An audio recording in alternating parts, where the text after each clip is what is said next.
अच्छे भक्त कैसे बने। तो राजा परीक्षित भगवान सुखदेव से प्रश्न करते हैं कि भगवान, आज तक जो हमने सुना कि भगवान राक्षसों को ही मारते हैं, ऐसा क्यों? तो सुखदेव जी कहते हैं कि परीक्षित, क्या प्रहलाद का जन्म राक्षस कुल में नहीं हुआ था? हुआ था, लेकिन दो प्रसंग है वहां पर। हिरण्यकश्यपु का वध किया और प्रहलाद को अपने गले लगाया। तो जैसा कर्म करोगे भगवान वैसा ही फल प्रदान करेंगे। दुराचार, अत्याचार, हिंसा करोगे तो आपको फल मिलेगा ही मिलेगा। भले ही आपके सामने वाला नहीं बोल रहा है, लेकिन ये जो प्रकृति है आपको दंड देगी। भगवान कहते हैं, ये यथा माम प्रपद्यन्ते तांस तथैव भजाम्यहम्। जो मुझे जिस तरह भजता है, चाहे गुस्से में भजता हो, चाहे मन करे तो भी भजता हो, ना मन करे तो भी भजता हो, उसको हम वैसा ही फल प्रदान करते हैं। तो राजा परीक्षित कहते हैं कि भगवान, अभी आपने ये जो बात कही, यदि इसको विस्तार में आप सुनाने का कष्ट करेंगे तो हम सभी के लिए बहुत अच्छा रहेगा। तो भगवान सुखदेव प्रहलाद की कथा प्रारंभ करते हैं। कहते हैं, एक समय था कि जब प्रभु ने हिरण्याक्ष का वध कर दिया, तो हिरण्यकश्यपु अपने भाई का बदला लेने के लिए भाई को मार दिया। तो भाई का बदला लेने के लिए कि मैं नारायण को छोड़ूंगा नहीं, और जब तक मैं बदला नहीं ले लूंगा तब तक मैं पीछे नहीं हटूंगा, ऐसी हट करके मंदराचल पर्वत पर पहुंच गया। और 10,000 वर्षों तक, सामान्य नहीं होते 10,000 वर्ष, हम लोगों को कोई बोल दे कि 3 दिन बिना कुछ खाए पिए और पूजा में बैठता है तो पहले ही आत्मा उड़ जाएंगी, होशो हवास में नहीं रहेंगे। जो ज़्यादा दिल के कमज़ोर होंगे तो बीमार भी पड़ जाएंगे। 10,000 वर्षों तक मंदराचल पर्वत पर हिरण्यकश्यपु ने तपस्या की।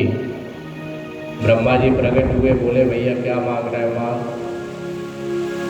अब हिरण्यकश्यपु चूंकि अहंकारी और बदले की भावना, जब बदले की भावना आ जाती है ना इंसान के अंदर, तो वो न आव देखता है न ताव देखता है, बस जो करना है वही देखता है और उसी के बारे में पूरे दिन सोचता है। एक क्षण भी ऐसा नहीं छोड़ता कि बदले की भावना उसके मन में ना आए।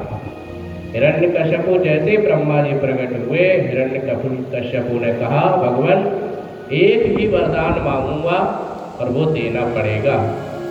तो ब्रह्मा जी बोले, बोलना क्या चाहिए तुम्हें? तो बोले, मुझे अमर कर दो। ब्रह्मा जी मुस्कुराए, बोले भैया हम खुद ही नहीं है, तो हम तुम्हें क्या कर रहे हैं? बोले और कोई वर मांगना हो तो तुम मांग। तो बोले फिर एक नहीं मांगूंगा, फिर मैं जितने वर मांगूंगा उतने वर आपको देने पड़ेंगे। ब्रह्मा जी बोले बोलो।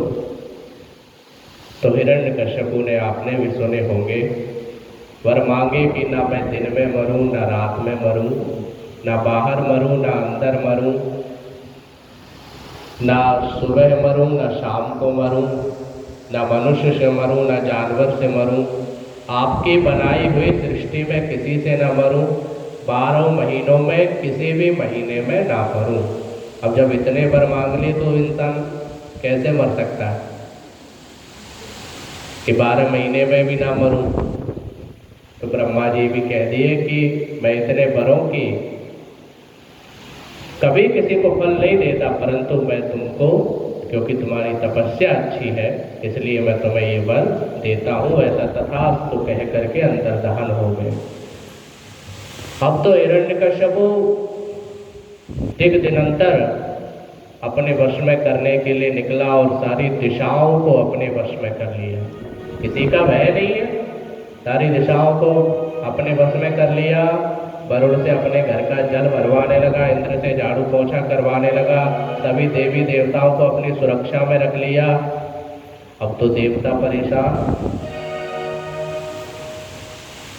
पीड़ित होकर के देवता पहुंचे भगवान नारायण के पास कि प्रभु कृपा करो। ब्रह्मा जी ने तो ऐसा वर दे दिया कि वो इंद्र से झाड़ू लगवा रहा है। इंद्र कहाँ ऐरावत हाथी उसके पास है और कहाँ वो राजा बनकर के बैठा रहता है अपने सिंहासन पर।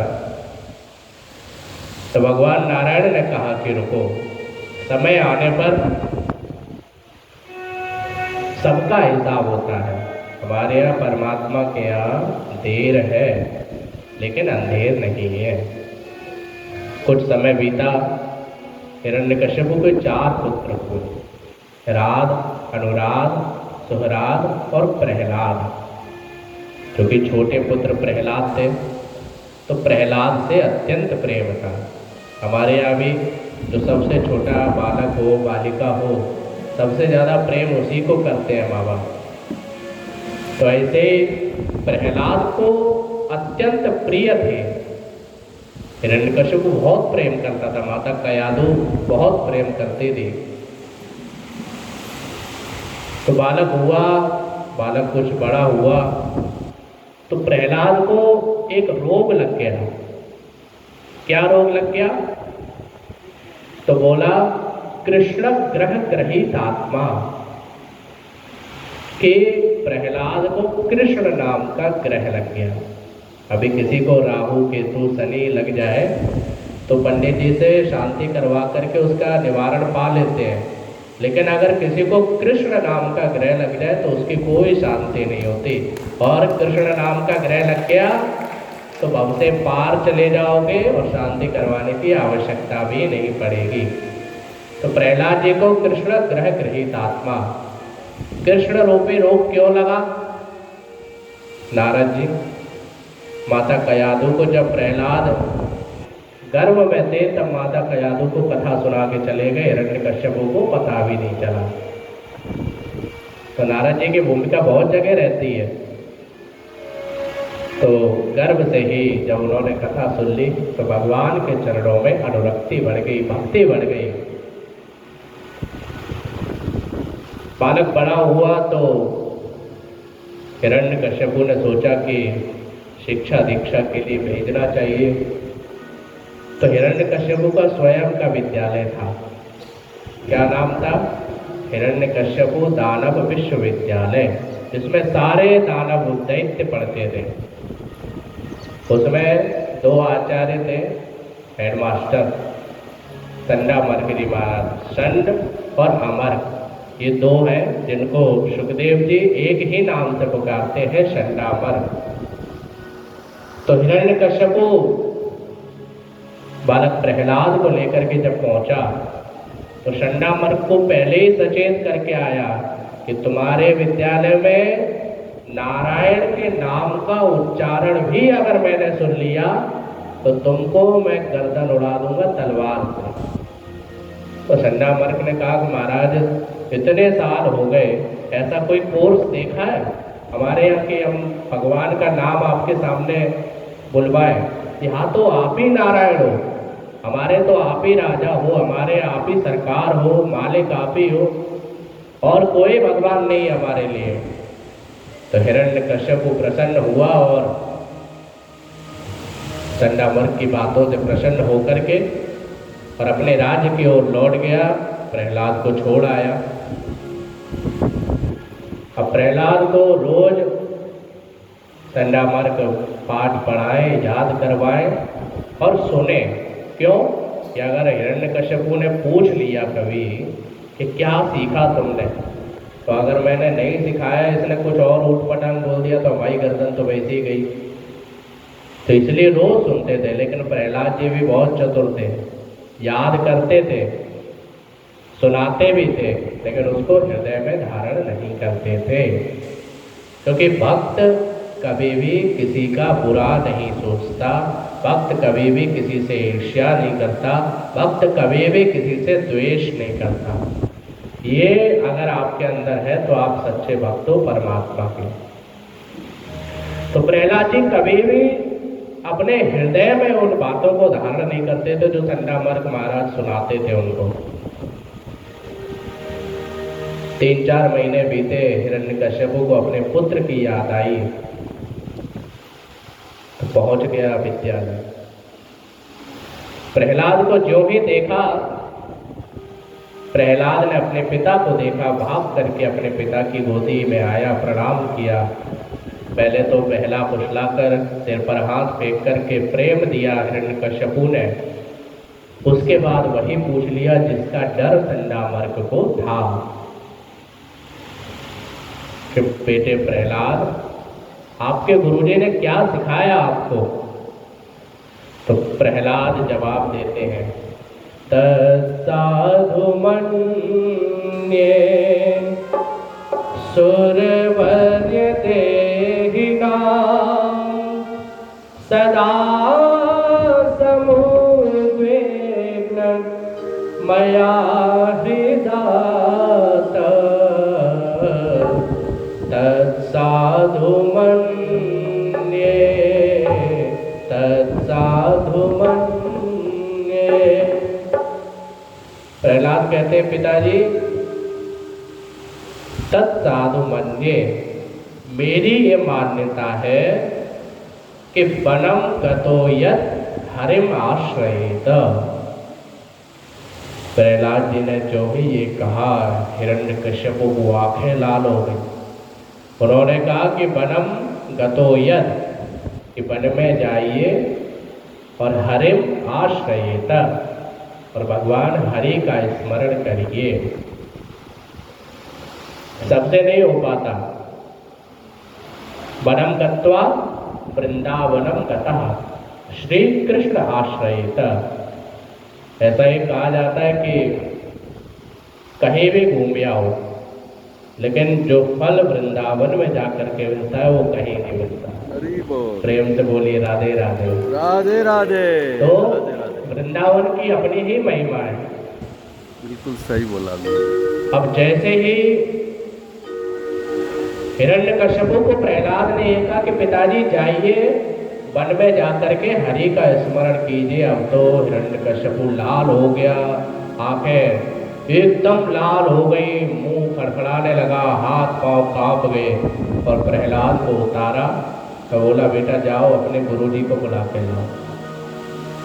प्रहलाद भाग के गए ऑफिस में, गुरुजी बैठे, बोले पिताजी बुला रहे हैं। अब तो संडामर्क के पसीने छूट गए, दौड़ते दौड़ते, अरे मालिक आइए आइए आइए, सरकार आइए, आपकी कृपा से बहुत अच्छा चल रहा है। बोले मेरी कृपा छोड़ो, पहले ये बताओ ये क्या सिखा रहे हो तुम इसे?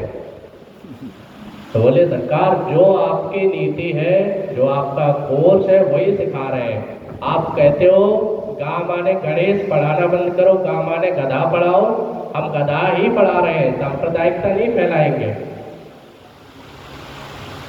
पर एक बात हमेशा याद रखो, कोई आदमी जिद्दी हो ना और वो कहे कि ये चूहा नहीं है, बिल्ली है, ये हाथी नहीं, ये चिड़िया है, तो बोले हाँ हाँ ये हाथी नहीं, ये चिड़िया है, आज सुबह मेरी खिड़की पे भी बैठा था आकर के। बोल दिया करो, काहे के लिए बहस करना किसी से। सही बात है।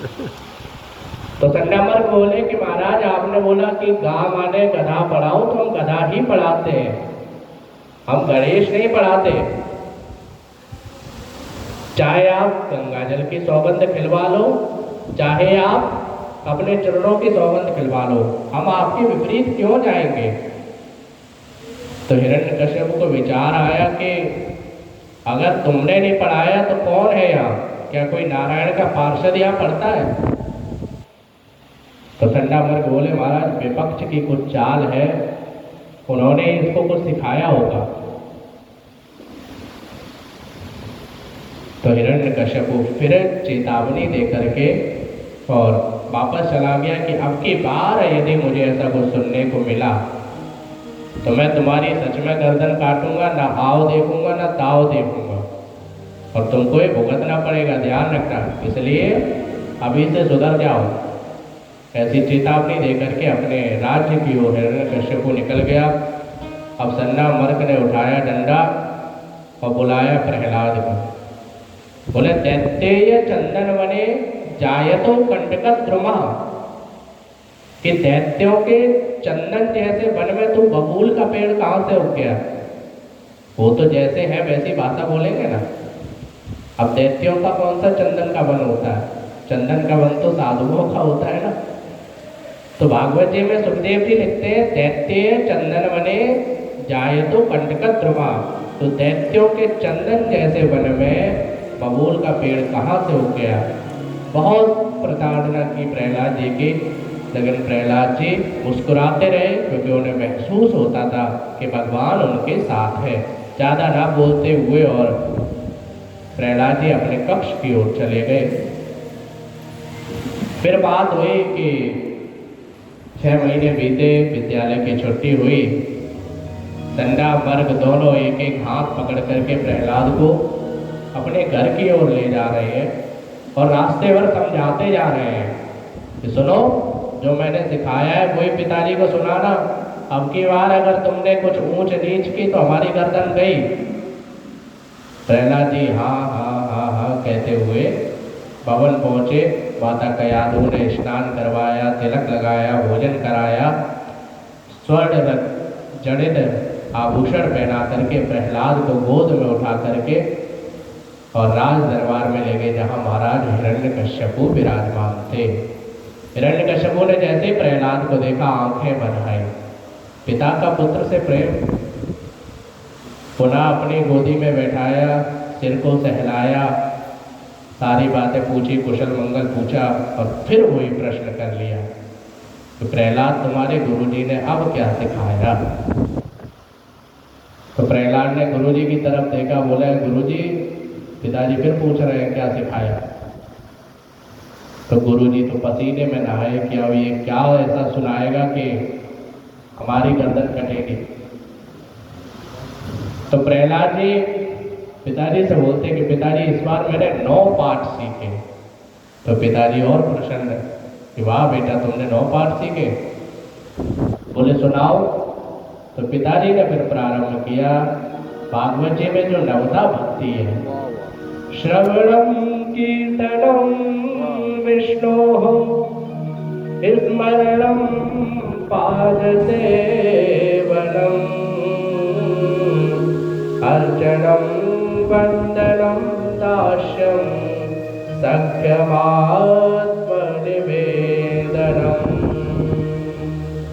प्रहलाद जी मुस्कुरा करके बोले, पिताजी, ये 9 भक्तियां मैंने सीखी हैं। पहली भक्ति श्रवण भक्ति, जो हमारे प्रभु की लीला, हमारे प्रभु की कथा सुनेगा वो विष्णु का भक्त होगा। श्रवणम कीर्तनम विष्णु, सभी लोगों को भगवान विष्णु का कीर्तन करना चाहिए।